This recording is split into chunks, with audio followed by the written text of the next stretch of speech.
Hello दोस्तों, welcome back to my channel. तो हम पढ़ रहे थे basic electrical concept. Basic electrical concept में तीन इम्पोर्टेंट कंसेप्ट है: वोल्टेज, करंट एंड रेजिस्टेंस। तो वोल्टेज एंड करंट के बेसिक्स के लिए ऑलरेडी मैंने वीडियो बनाया है और वो चैनल पे अवेलेबल है। मैं उसका लिंक भी डिस्क्रिप्शन में डाल दूंगा, आप जाके देख सकते हो। आज हम पढ़ेंगे रेजिस्टेंस। तो आइए दोस्तों बात करते हैं व्हाट इज रेजिस्टेंस। तो इसका जो सिंपल डेफिनेशन है, opposition to the flow of current. इसका मतलब ये है कि किसी कंडक्टर में करंट अगर फ्लो हो रहा है तो उसको अपोज करना, उसको पास होने न देना। तो ये रेजिस्टेंस जो है, इसको पहले तो हम एक एग्जांपल से समझते हैं जो हम डेली लाइफ में फेस करते हैं। तो मैंने यहाँ पर लेफ्ट साइड में एक एग्जांपल बनाया है जिसमें आप देख सकते हो एक 4 लेन हाईवे है, जो बहुत ही नॉर्मल हम देखते हैं हमारे डेली लाइफ में। और उसके बीच में इन बिटवीन जैसे घाट सेक्शन में होता है एक छोटा सा ब्रिज है। तो यहाँ पे होता क्या है, तो पहले मैं ये एक्सप्लेन कर दूं। ये हाईवे है, ये छोटे छोटे बॉक्सेस में आप मान लीजिए यहाँ पे छोटी छोटी कार्स है और यहाँ पे एक छोटा सा ब्रिज है। तो इस एरिया में क्या होता है, एक टाइम पे एक ही व्हीकल पास हो पाता है। बट अगर बैक साइड में हम देखें हाईवे के, तो यहाँ पे तो चारों लेन से गाड़ियां आ रही है। बट ये जो ब्रिज है वो क्या कर रहा है, ये गाड़ियों का जो फ्लो है उनको ऑब्स्ट्रक्ट कर रहा है या लिमिट कर रहा है। This is nothing but the resistance.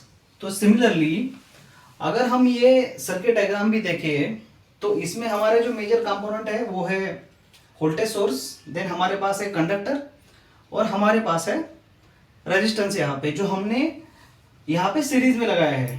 तो यहाँ पे होता क्या है, हमारी बैटरी जब चार्ज होती है तो करंट जो है वो पॉजिटिव टर्मिनल से नेगेटिव टर्मिनल में फ्लो होता है।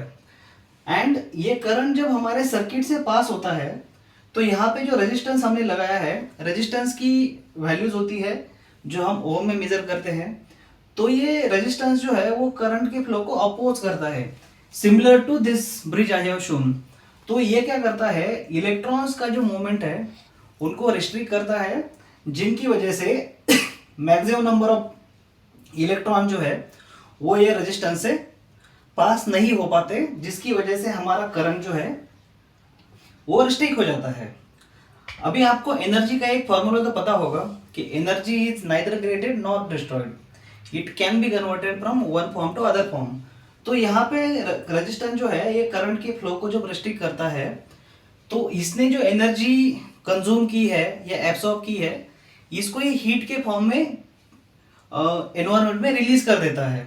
तो रेजिस्टेंस की ये प्रॉपर्टीज है। अभी उसके बाद जो नेक्स्ट पॉइंट है, रेजिस्टेंस की प्रॉपर्टीज के बारे में हम बात कर रहे थे। तो इसकी कुछ प्रॉपर्टीज है, बेस्ड ऑन दैट बिहेवियर जो है वो चेंज होता है रेजिस्टेंस का।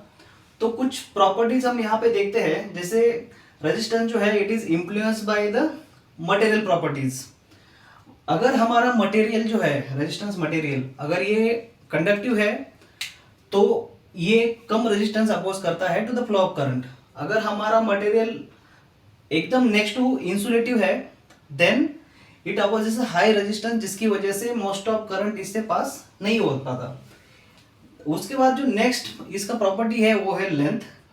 हमारे सर्किट में वायर का लेंथ अगर ज़्यादा है, ऑल्सो रेजिस्टेंस में जो मटेरियल यूज हुआ है उसका भी लेंथ अगर ज़्यादा है, तो भी वो रेजिस्टेंस को बढ़ाता है, कम नहीं करता। तीसरा पॉइंट है वो है क्रॉस सेक्शनल एरिया। तो पहले तो बात करते हैं क्रॉस सेक्शनल एरिया होता क्या है। क्रॉस सेक्शनल एरिया जो होता है वो हम ये टर्म हम यूज करते हैं, जो हमारा वायर या कंडक्टर है उसका जो मोटापा है वायर का वो कितना थिन है, उसको मेजर करने के लिए हम क्रॉस सेक्शन टर्म यूज करते हैं। तो हमने जो वायर यूज किए हैं या हमने रेजिस्टेंस के लिए अगर कोई वायर यूज किया है, तो उस वायर का थिकनेस कितना है वो अगर हमें मेजर करना है तो हम उसको क्रॉस सेक्शनल एरिया के टर्म में मेजर करते हैं। और इसका और एक प्रॉपर्टी है टेम्परेचर। तो बेसिकली मैंने जैसे आपको बताया कि इस रेजिस्टेंस के अक्रॉस अगर कोई एनर्जी एब्सॉर्ब होता है तो वो टेम्परेचर के फॉर्म में कन्वर्ट होता है। तो अगर रेजिस्टेंस का टेम्परेचर बढ़ता है तो रेजिस्टेंस भी बढ़ता है, बिकॉज कंडक्टिविटी कम हो जाता है। लो टेम्परेचर पे हमेशा कोई भी मटेरियल आप लोगे तो उसका रेजिस्टेंस ज़्यादा होता है। तो दोस्तों ये थी बेसिक जानकारी रेजिस्टेंस के बारे में। आई होप आपको समझ आया रहेगा। अगर आपको समझ आया है तो लाइक कीजिए, अपने दोस्तों के बीच शेयर कीजिए, और अगर आपको कुछ क्वेरीज या क्वेश्चंस है तो कमेंट बॉक्स में डालना मत भूलिए।